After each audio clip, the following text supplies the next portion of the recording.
morning. Welcome to the Gelman, Rosenberg Freedman webinar series. This one we will be discussing best practices for an efficient and accurate monthly close. Our goal today is to introduce you to best practices, tips and tricks, and more that will help you beat the monthly close woes. Before we jump in this morning, we want to go over some housekeeping items. So we strongly recommend that you connect by phone instead of using your computer for best audio quality. So all the numbers shown before, just in case you need to take a couple of seconds and switch over from your computer to the phone line. So right-hand side of your screen, there's a Q&A function there. You can use that for any technical questions, or if you're having a more serious technical question, which we certainly hope you are not, you can contact WebEx using the event information above at the phone number shown on the screen. Also, you know that the presentation will be recorded and will be made available to be downloaded at our website. Usually it's up on our website within a couple of days. So for those individuals that are seeking CPE credit for today's webinar, there's a couple of important points we want to take you through. First of all, there are 3 CPE code words that will be provided during the presentation. So we're going to ask you to please write them down when you say the code words during the presentation. We're not allowed, actually, by the regulations put forth in order for us to give CPE, to repeat those code words. So again, we cannot provide the code words once we've said them once. We won't be able to comply with any requests via WebEx or email or phone to give you those code words. So please make note of those words, and we'll tell you what to do with them shortly. So there's an electronic survey that will appear automatically at the end of the webinar. Please turn off any pop-up blockers that you may be using, as leaving it on could block the survey. So if you're seeking CPE for the presentation, you must complete the survey at the end of the presentation and enter all 3 CPE code words.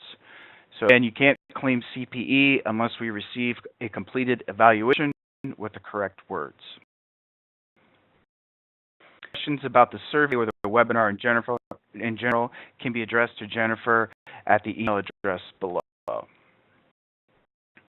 it's just a quick FYI about today's webinar objectives and the subjects that we'll be covering. We're not going to spend too much time on this slide here. So what we're going to do first is introduce today's speakers. So my name is John Pace. I'm a partner with Rosenberg Freedman in the Outsourced Accounting and Advisory Services Department. I've been with the firm since 2005, primarily focusing on our not-for-profit clients and customers, our government contractor customers, and our professional service firm customers. And I'm Litwack. I've been with the firm a little over 10 years. My expertise is in systems and processes. I work with nonprofit accounting as well as accounting for professional service firms, specifically dealing with audit preparedness and the overall use of technology within accounting systems. Great, Eleanor. So let's take a few minutes this morning to discuss why we're here. For many organizations, the monthly closing process is definitely a stressful time of the month, and we're going to discuss some methods to help you through the closing process. So let's start by examining the 3 main areas of focus that we're going to talk about today. And we're going to go down into each of these in great detail as we move throughout the presentation. So let's start with management decisions. What we see is that a flawed process, a flawed close process, often leads to lack of good information for management. And what are we talking about here? We're typically talking about reports and other information that goes to management. So if your close process is inefficient and or running late or is somehow leading to inaccuracies in your financial statements, obviously this is going to be a detriment to management who needs to use that information to help make business decisions. And as a matter of fact, when we talk to potential clients, typically the #1 complaint that they have is a lack of accurate and timely financial. That's usually topic #1 when we talk to potential clients. So best practices. So following best practices can really, we believe, help you reduce the stress related to closing not only the month, but the quarter and the year. And it's also going to, in addition to best practices. We're gonna give you some informal tips and tricks, little things that we've picked up along the way, performing these services for our clients. So efficiency is another key area here. The main goal being streamlining the data entry or other components of the close, and helps to create capacity for accounting and finance folks to provide higher level analysis. Because at the end of the day, that's our goal, is to help provide better information to stakeholders. Starting off, we think one of the important things to do is identify the deliverables. So think about your monthly close or your quarterly close or your annual close. Think about what is the end result and the goals that you're trying to reach. We like to identify the deliverables. And when we do this, we like to segregate this into two main areas. Those deliverables that are internal, meaning obviously inside your organization, and those deliverables that are external to your organization. So, of course, the most typical deliverable in many organizations is going to be your monthly internal financial statements. So these are the statements that are generated from your accounting system and are provided to your controller, your CFO, and your management each month. For many organizations that have board of directors, typically we see an additional board, what we call a board reporting package. So depending on the nature of your organization and the frequency at which your board meets, you could have a reporting package, and many of our clients do in fact have special packages for boards. And depending on the nature of your organization, this could actually be a streamlined version of your existing reports, so potentially a little bit easier. Or if your board has a lot of different questions, a diverse background, you could potentially be doing a much more in-depth board report. So it's important to understand what's going into that board reporting package. So external reporting, there's a couple of main areas here. So if you're in an organization that has loans or lines of credit, it's very likely that you're going to have some bank compliance reporting. So it's important to understand when those would be. Make sure you've looked at your loan agreements, your line of credit agreements, and understand your loan covenants and when any reporting to the bank may be due. For those clients or companies that are funded by U.S. government or foundations or anything like that, you may have specific grant and or funder reporting. So that's something that's a good example, one of our most typical examples of external reporting. So year-end deliverables, here we're going to have our typical audit and tax return engagements at the end of the year to help you close up the year. So that's going to be, typically the year-end is going to be your most stressful close. So here we've given you a list of internal and external deliverables. So why do we want to start with that? Because what we want to do is we want to design monthly close procedures around the deliverables and around those critical areas. So starting off, it's going to sound somewhat simple, but we want to start off with making sure your organization has a checklist for the monthly close. So it sounds simple, but really writing your process down, documenting the process, listing all the steps, especially the critical steps, can really go a long way in making sure your close process goes as efficiently as possible. And what we want to do is we want to set a timeline, and we want to do our best to stick to that timeline. And some folks on the webinar are probably saying, yeah, easier said than done, but we're going to give you some tips that'll help you do that.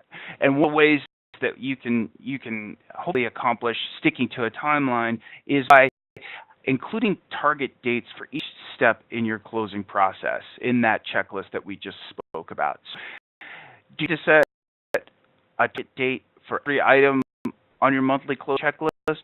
Probably not. But what we want to do is evaluate the key areas, especially the big areas of importance to your organization, and we want to set those basically up as milestones.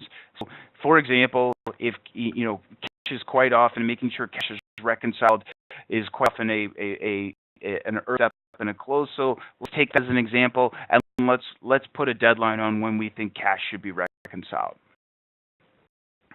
Here is buy-in from leadership on the whole timeline, on the whole concept of getting an efficient close. Having taken a look at the attendees for today's webinar, we know we we have quite a few of you online, some of you from larger organizations, some of you from smaller organizations. And so we do understand that, there's different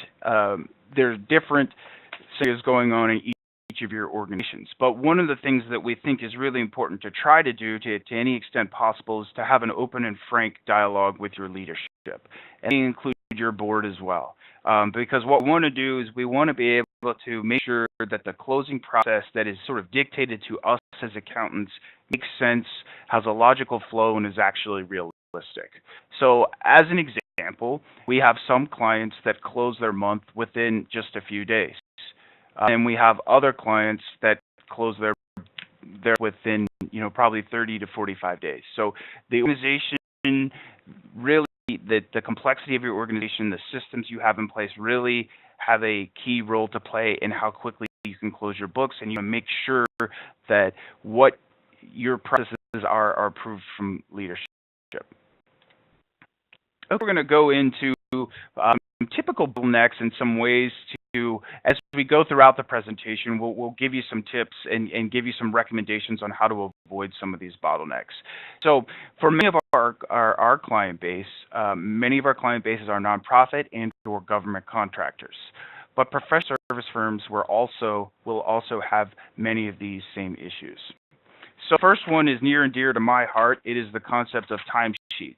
And so we found throughout the course of our practice is that timesheets are just often pain point for many organizations. And so it is something that we see from top to bottom, from the lowest, employee to the CEO of an organization. Timesheet entry has often been an issue.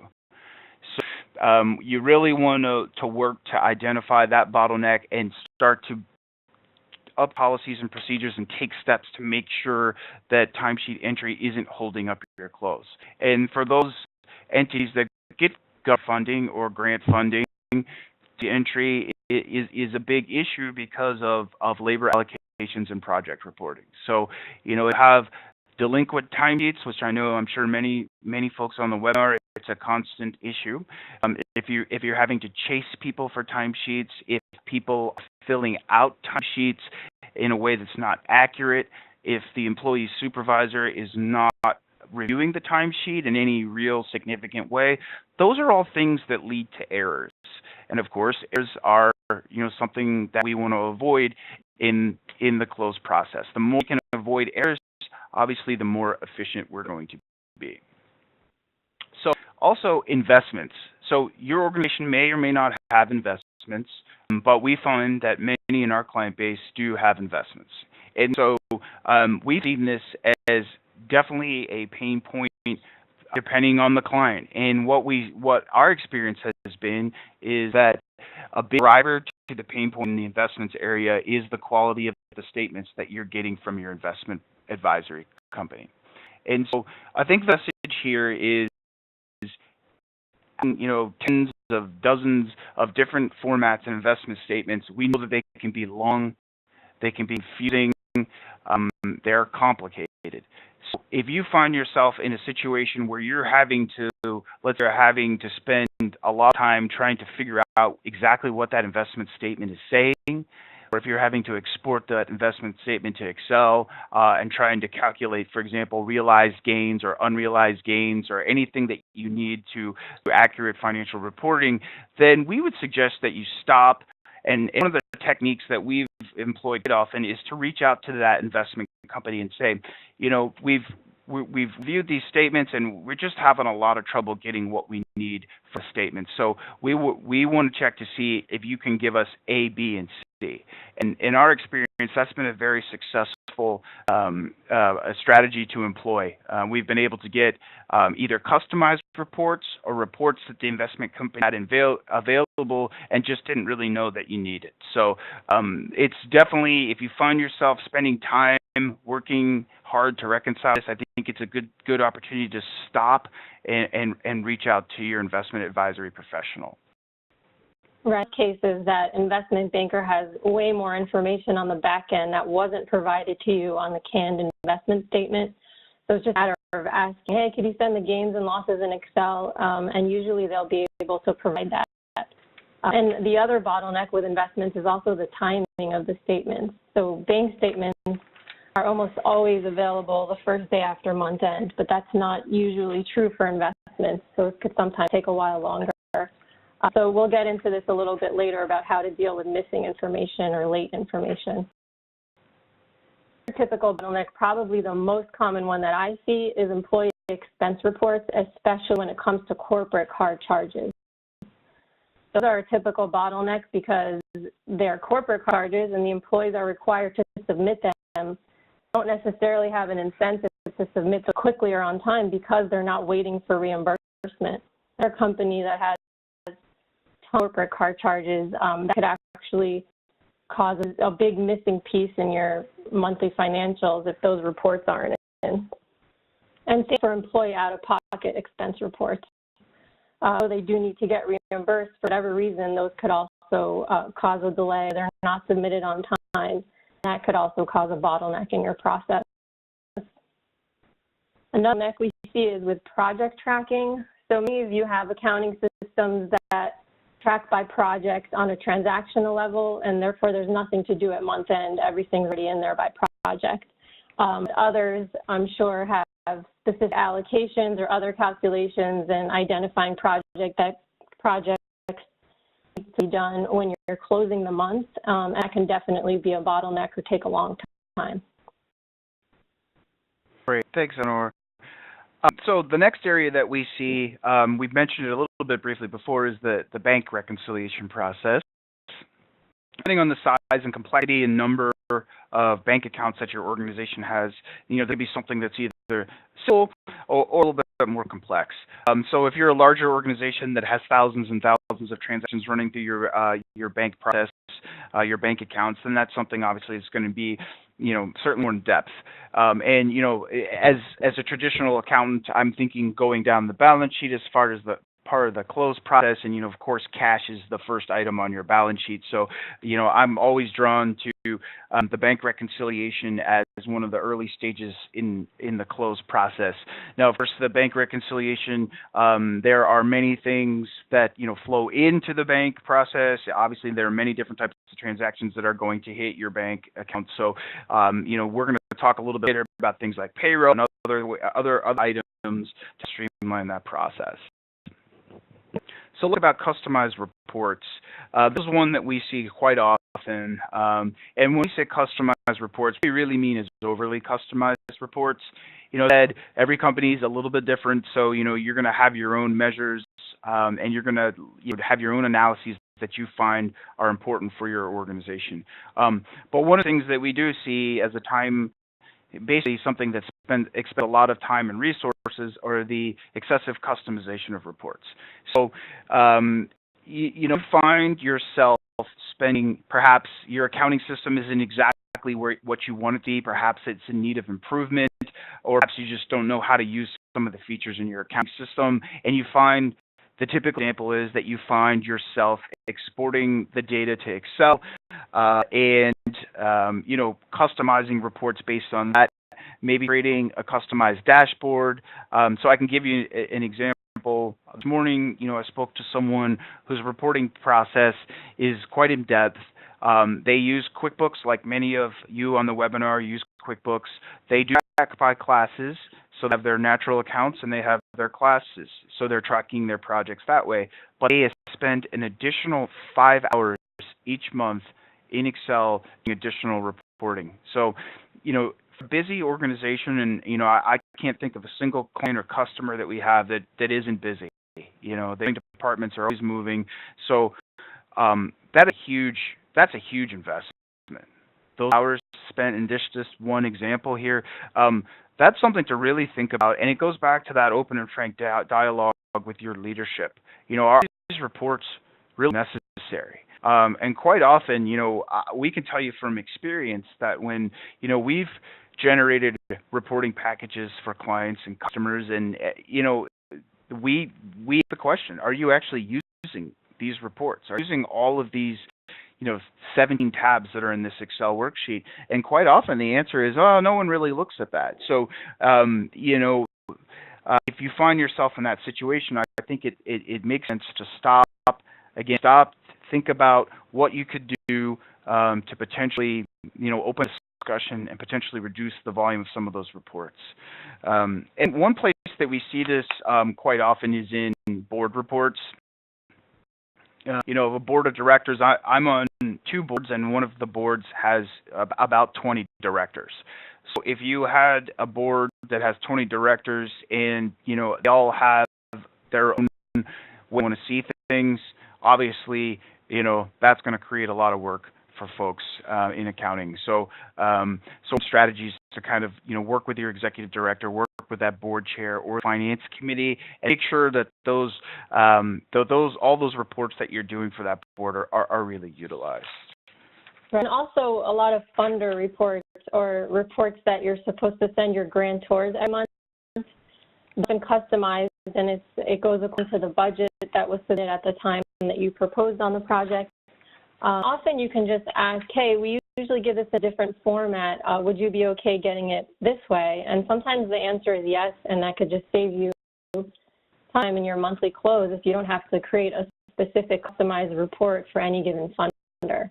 But the idea here for all these bottlenecks is to identify them, so then it's sort of iron out the wrinkles in your process by knowing what's causing the holdup. So take a look at your monthly close checklist and the process and determine what your bottlenecks are, because it's different for every organization.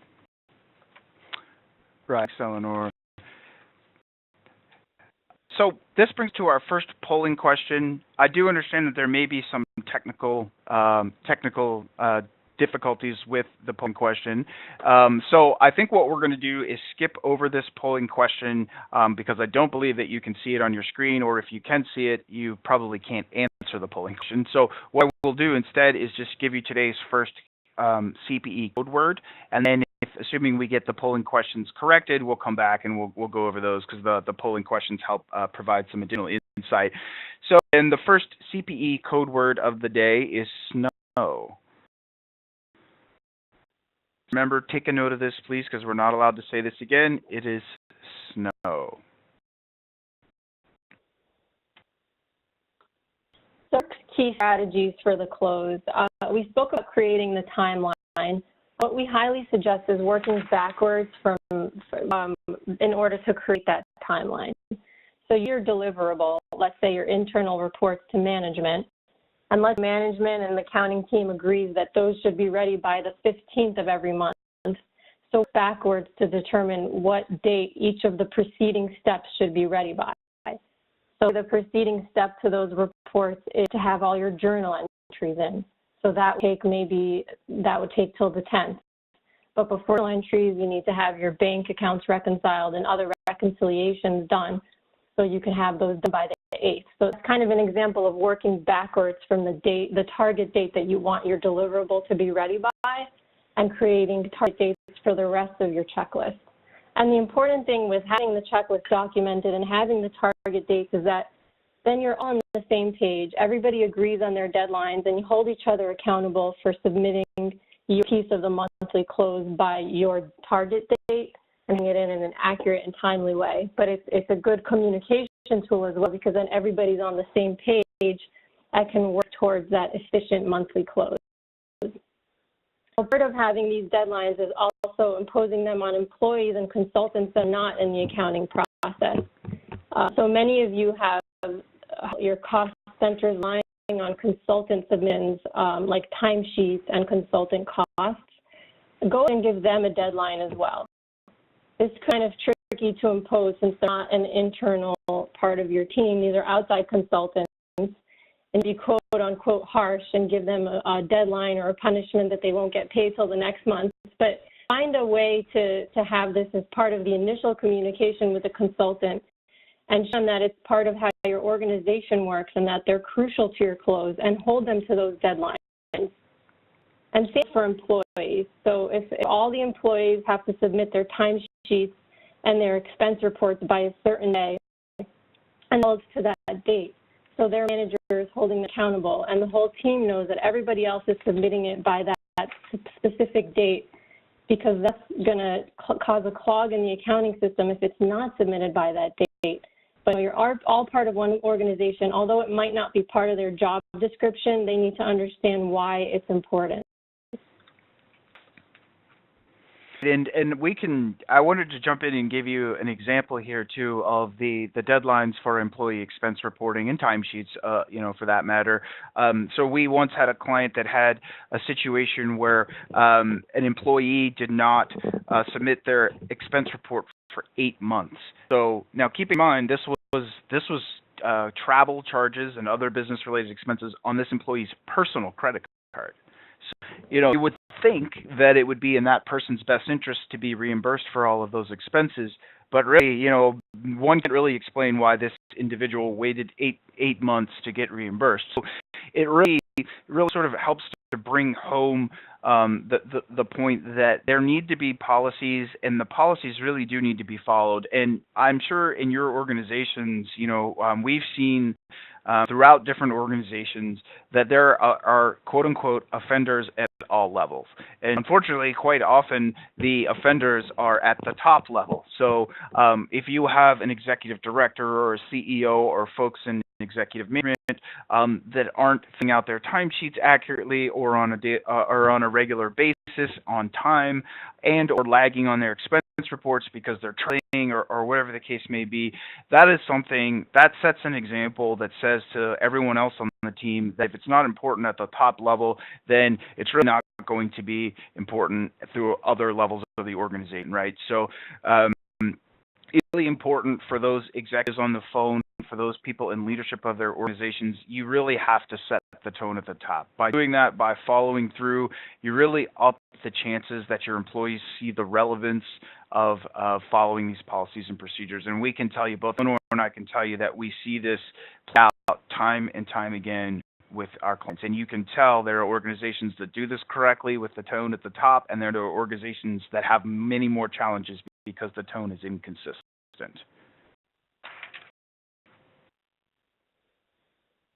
A lot of you are asking about technology and how to use that in your monthly close.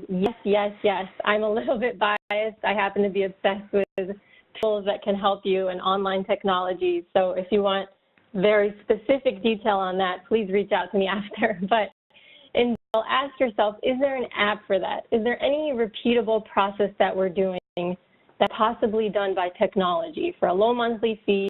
You pay for this software, everybody gets access that needs the access to that specific system, and it integrates directly with your accounting system.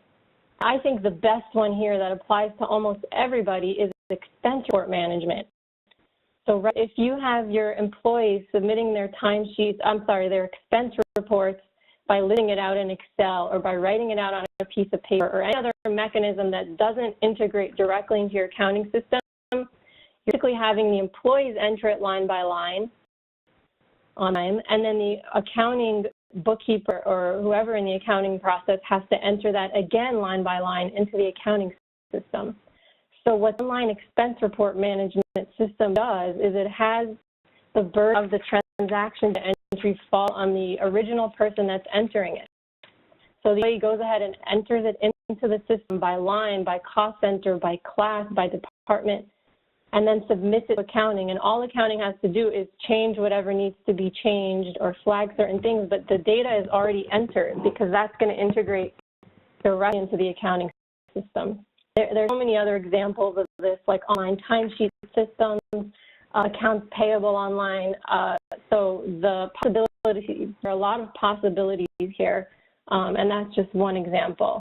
Automating as much as possible, identifying where you can automate, what are you doing over and over again, or what are you doing manually that you find a tool for. And if you're looking for tools, you might want to start with your accounting system. Like if you use QuickBooks or if you use Tact, you go to your rep with that system, and maybe they could send you, they could point you to the place where you find all the various tools that are available as a third party that integrates into that accounting system. And as much as we believe in these softwares, there's always good old Excel. So if you are doing customized reports or any other data manipulation in Excel at the end of every month, there's tons of functions available. I know a lot of you are already using these, but for those who aren't, The ones that we use the most are the ones you see here: VLOOKUP, pivot tables, the SUMIF function, the name and date functions, and John's going to show you a few examples of those here. Thanks, Eleanor.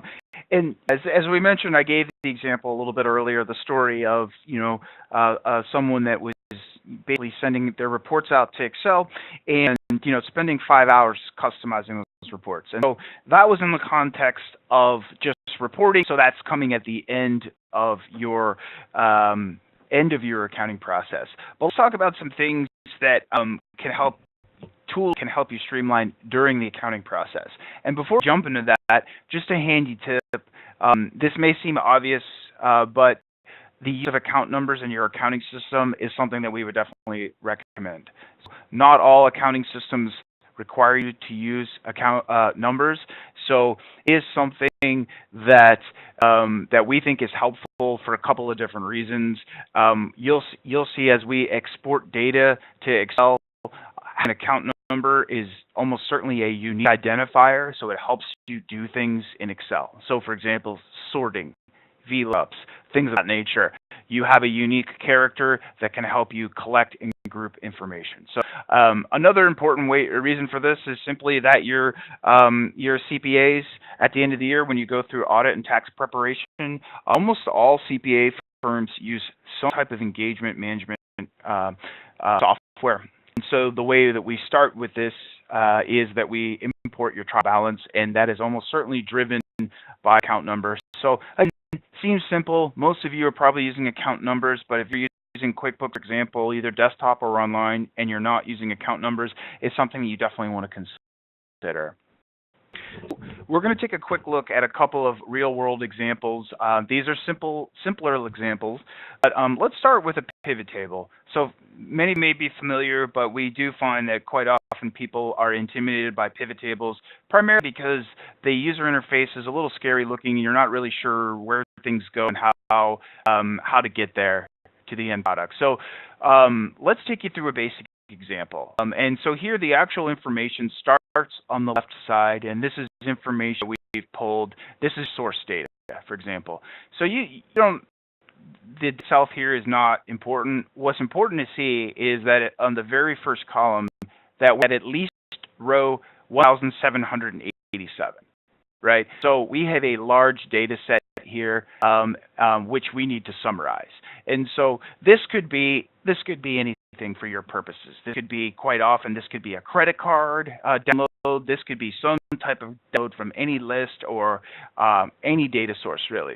But our goal here is to take this 1,700 plus in length worksheet and get down to the summary that you see on the right-hand side. So what the pivot table allows us to do is set a main identifier, the row labels, and allows us to summarize all of this information in about, I could probably build a pivot table in about 30 seconds or less. So you can see how we got from 1,700 lines, almost 2,000 lines, over to a single page of these categories that we were trying to summarize. So that's kind of power of the pivot table function. And there are many other things that you can do with pivot tables, but this is a very basic example of what a pivot table does. And you can move and drag things around, but this is what you want to get to. Detail, going from left to right, detail to summary. And the other nice thing about the pivot table is, for those of you who haven't used it, if you double click on anything in the pivot table, it drills down and gives you, launches a separate report and shows you the detail that's in every one of those line items. The next thing that we're going to talk about is something that I think people don't think about very often, but what I suggest is, if you ever find yourself, again reiterating the point, if you ever find yourself in a situation where you're doing something in Excel and you're doing a process which you find to be manual, and it's taking you, let's say it's taking you a couple of hours, or maybe it's even just taking you 45 minutes. If you're doing something repetitive, by hand, by yourself, then you stop and think, and my guess is that there's going to be a way for you to automate some of that. And so before we jump into the example, one of the ways that you could, if you have a little bit of free time, if you're not overly familiar with functions in Excel, there's a couple things you can do. One, you can open the formula wizard within Excel.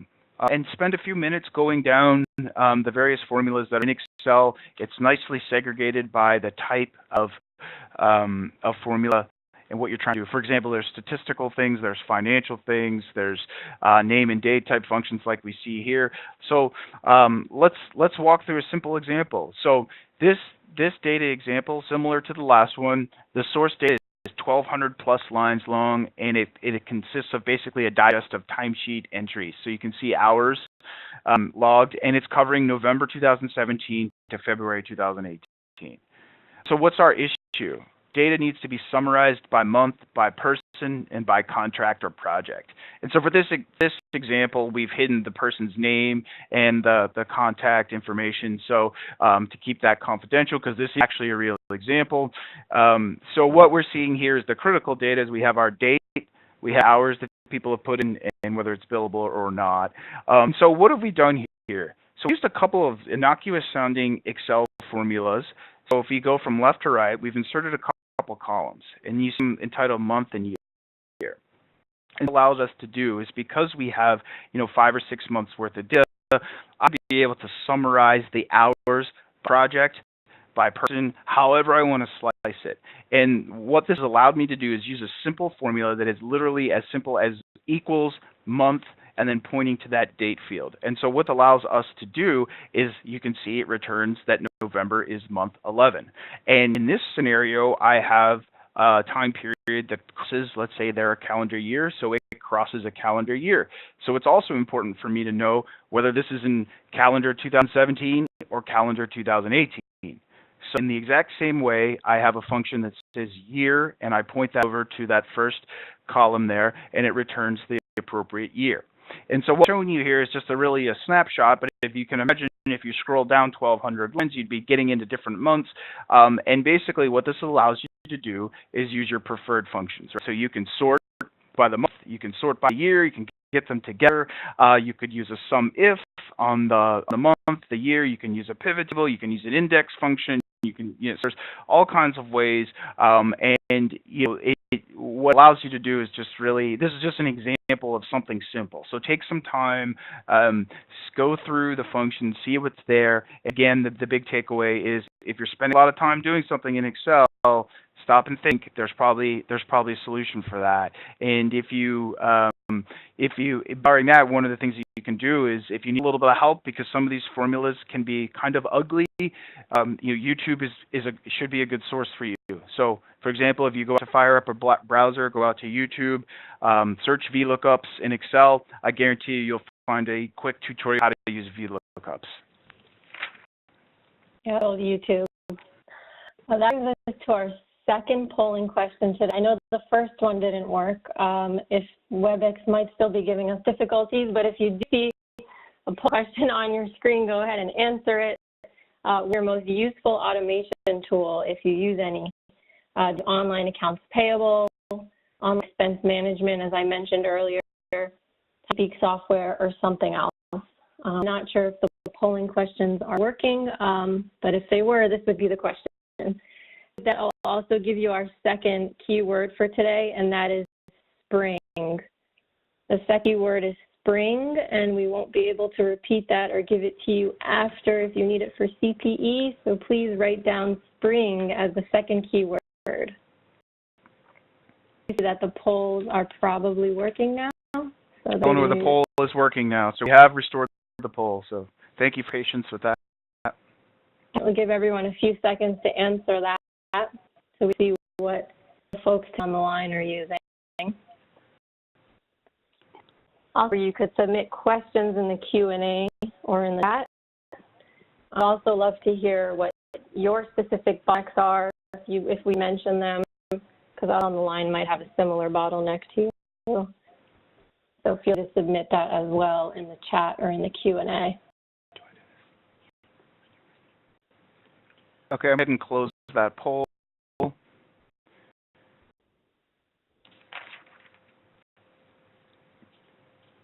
Just a few more seconds for the polling question.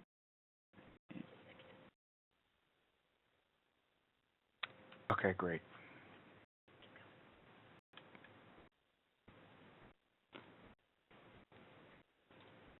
It looks like the bulk of you are using timing software. That is excellent. On payable and expense management, also popular, about half and half using those. I mean, that's good to know. We're happy to see when other organizations are taking advantage of technology and using them for their accounting process, because you could save tons of time. So here are some more key strategies for the close. We like to tell our clients and our own accounting teams that are doing monthly closes for our clients, don't hold up the close for minor items. So we're talking about items that could be minor in terms of dollar amount, like you're saying a $200 shipping fee and you're holding up the books, you're not going to issue reports until every last thing is in. No, just move forward. Also, something could be high in dollar amount, like the investments, the gains and losses. High in dollar amounts, but not necessarily have an impact on your monthly report. Maybe management isn't looking for, could you mute your line, please? Management isn't looking at the realized gains and losses and other investment information in those reports. Maybe that's not important. Obviously, it has to be up to date, but maybe it's part of your deliverable, and you could issue those monthly reports with every single thing in. So what do you do when you're missing something? A good example, as John was saying earlier, sometimes the person that's not submitting their expense reports is one of the managers or the person that's in charge of the organization. How do you enforce that if they're your boss or if there's a leader at the top? So one option is sort of creating journal entries as placeholders. If you issued the monthly reports, but you had a line item as an expense called missing expenses or uncategorized credit card charges, reading them out by name. So here are all our expenses for the month, plus this line called missing expenses. We're plugging in everything that was missing because we wanted to get you the reports and we want those costs to be included, but we don't know how to categorize them. So they are, and note that they're uncategorized. So that you could do with journal entries. Sometimes you know the amount you want to enter as a placeholder, you need it there to reconcile your cash. And sometimes those journal entries are estimates. We highly recommend estimates for your investment accounts if you're in a situation where those statements are coming in late, you do need them for your monthly close. And maybe the information isn't in the format that you want it in, but you know the ending numbers. You might not know the exact split between interest and dividends or unrealized and realized. But perhaps you know enough to enter an estimated journal entry and just move on and fix it later. To create journal entries in advance for things that we know, like deferred rent. Usually you have a schedule that goes 5 years out by month. Exactly what that journal entry is going to be.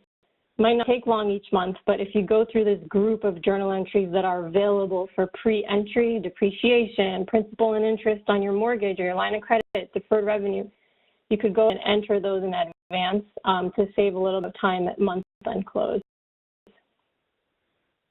Can I talk about clearing accounts today? Yes, thank you, Eleanor. I can hear some echo.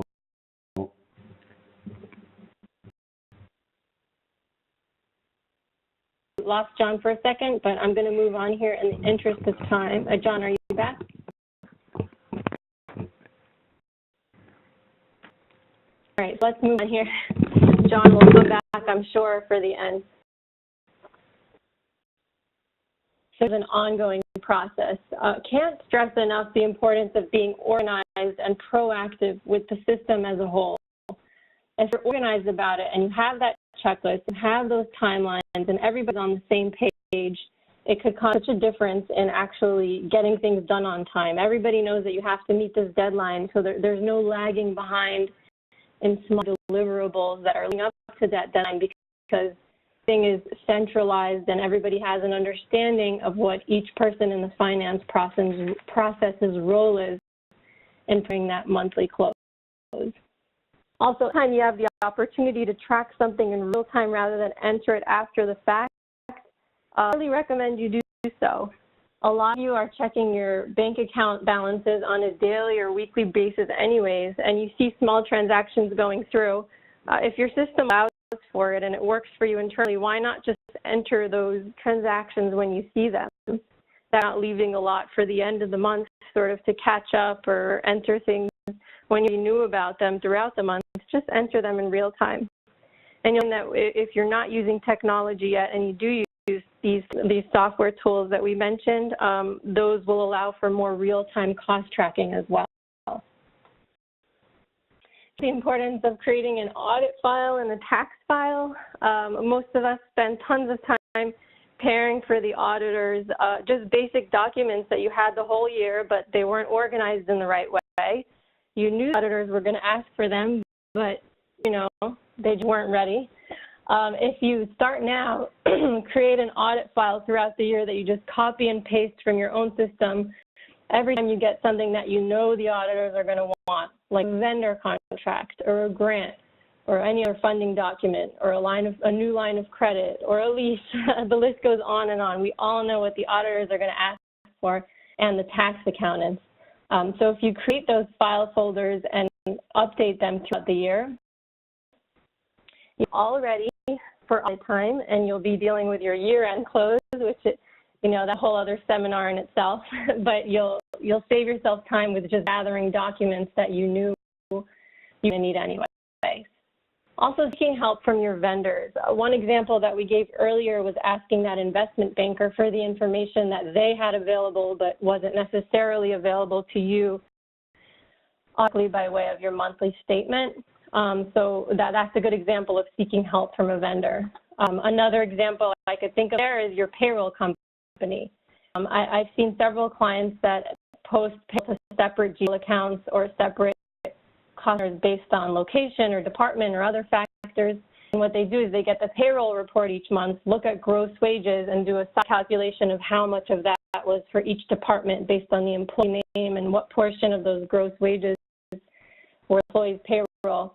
But what if you just coded those employees accordingly in your payroll system so that your monthly reports included the breakout that you needed in order to smoother entry going into your GL?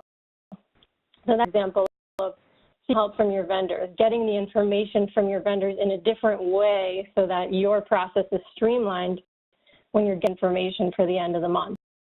Examples there. I would love to hear if you have other examples of seeking help from your vendors. But the two that we wanted to point out here. That brings us to our third polling question. Are the closed procedures documented? Some of you absolutely yes. Some of you maybe you have an accounting manual that's more general and your closed procedures are not documented, and some of you have somewhat documented closes and procedures. Polling question is working.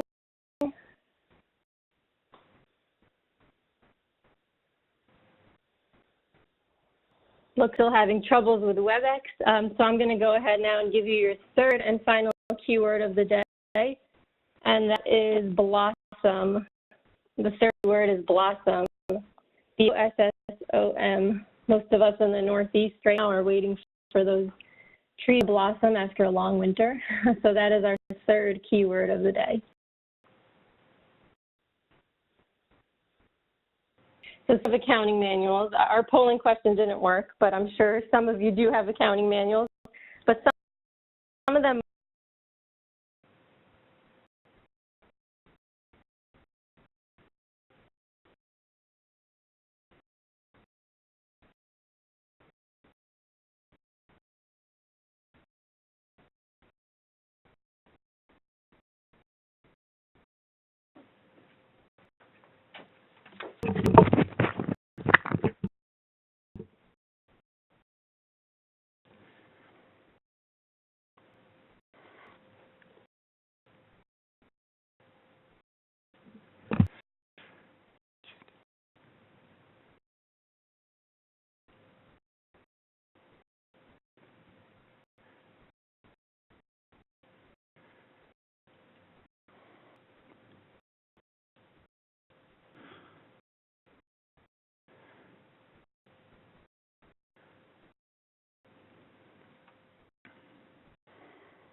Hi, hear us?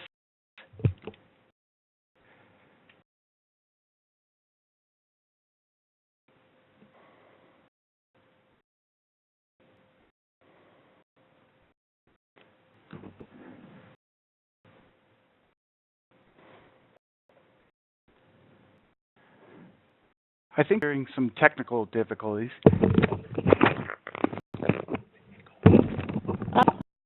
I can now, John. Welcome back. Hearing about cross-training the finance team. It would be nice to have your finance team cross-trained in case inevitably someone's out on vacation or out sick.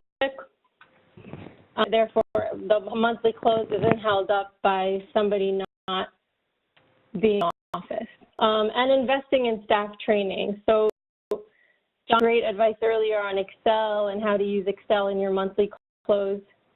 But does your staff know how to use those functions? There's some courses out there available to train in Excel and train in other areas and things that can really help you streamline your processes. So we highly recommend investing in staff training. Also training in your accounting systems. So something that you may have been using for years and years, but you never formally trained on, it would be to just invest in that, take the time to train everybody, and they will appreciate it as well. Great. Eleanor, just speaking of technology, hopefully everyone can hear me again. We had a little bit of a technology snafu there. So I am back on the webinar, so apologies for inadvertently dropping out. So we want to thank you very much for participating in today's webinar. And we've gotten some questions so far that we'd like to go over. So let's go for the first question that we had is, this is a great question that we see. This is from a user. My bottleneck is the integration file between your membership and Great Plains. How do other organizations get revenue information from your membership into Great Plains? Let's talk a little bit about what your membership is. So your membership is likely some type of membership database that this person is using, and so it's a separate system from the accounting system, right? And especially for any type of membership organization, a C6, 501c6, or even some C3s, this is a common complaint, right? And so here's a couple of things that we would suggest. Great Plains, a little bit of an older accounting software package. There are updates to it as well, but we do, we do get a lot of complaints about Great Plains and the ability of Great Plains to be able to integrate something like a database, something like a Salesforce, something like a membership management package. So what we suggest there is to reach out to, you probably start to look for a third-party application that can build you some type of bridge. And if you can't get a bridge built that's going to directly sync the two together, at least perhaps you can get an import file generated. And that's something that I think could at least save you some time. It could be to do that, but there are many consultants that serve to help create these bridges between these two softwares. So I would certainly look there for that type of issue. So another question we have another request here for you to. There are tons of good questions, but to go over the clearing account topic, that was when you got cut off. So maybe just chime in here on the clearing account in the GL for information that's not available yet. Okay. So a great example of that, the one I like to use the clearing account the most is payroll, for example. So let's say I'm a grant-funded organization, or let's say that I'm a government contractor, and that means we keep timesheets, right?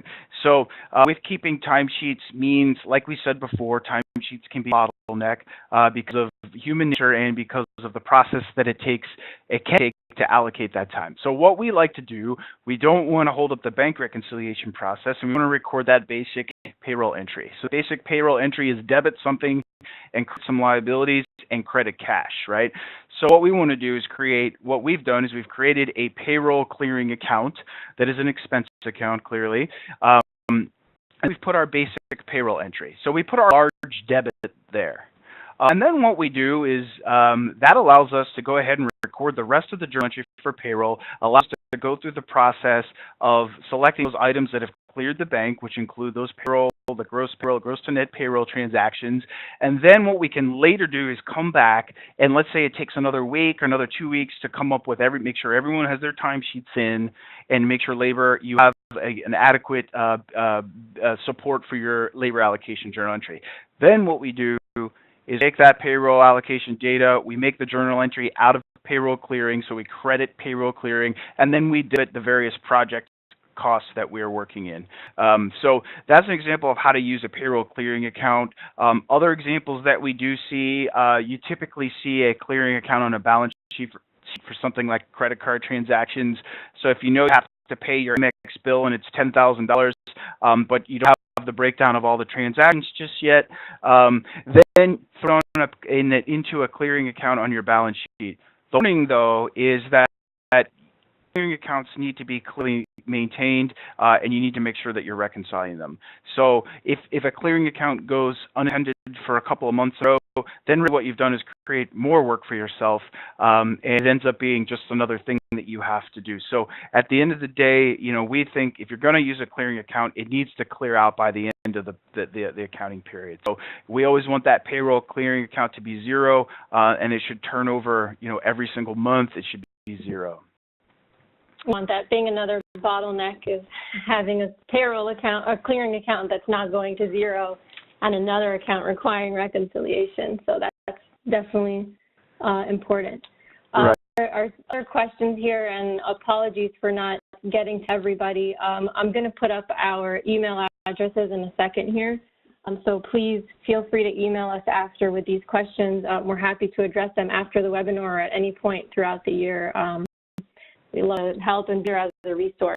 We actually do these webinars monthly, so join us again next month where our colleagues will be talking about change employee benefit plans, benefit plan audits, and that would be on April 19th. So you can register at the links through our website, or if you're on our social media email list, you'll see information about this next webinar.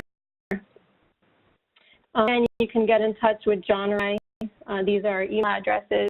The webinar is going to be on our website in case you want to share it with your colleagues. That's just for listening reasons. It's not for CPE. But we're going to go ahead and thank everybody for coming. Remember to do the survey and enter those CPE code words in order to get credit for today. And please be in touch. Thank you, everyone. Thank you, everyone.